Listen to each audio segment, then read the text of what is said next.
বাংলাদেশি যারা ছিল এফআইআর নাম বাদ গেছে, তারপরে ওদেরকে টিএমসি সিপিএম ইত্যাদি আটকে রেখেছিল ভোটার হিসাবে।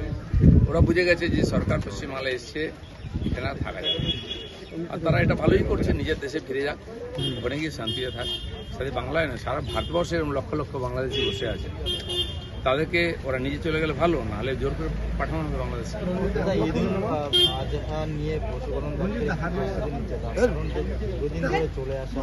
আমাদের প্রস্তুতি কি আছে? আমাদের কোনো কাজ নেই। পশু হত্যার ব্যাপারে যে আইন আছে সেটা লোককে আমরা জানিয়েছি। আইন না মানলে আমরা ব্যবস্থা নেব। সবাই আইন মানুন, তাহলে ঠিক আছে। সব প্রজেক্ট জুন মাসে শুরু হয়ে যাবে, যেগুলো বন্ধ ছিল।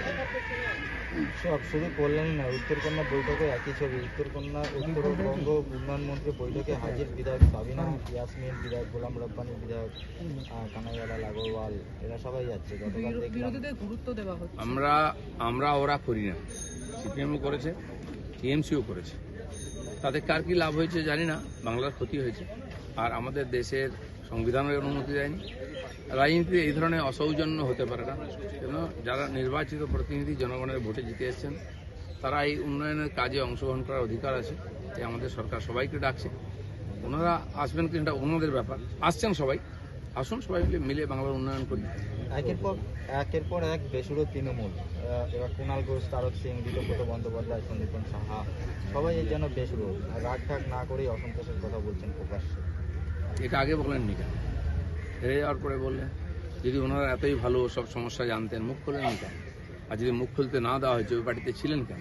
পার্টির টিকিট নিয়ে জিতবেন, আবার বলবেন, আগে বলা উচিত ছিল।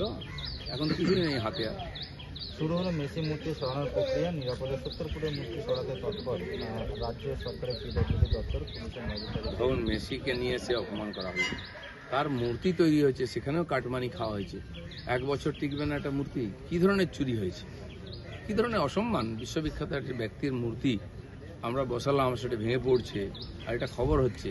খুব লজ্জার জন্য। টিএমসি বাঙালির নাক কান সব কেটে দিয়েছে।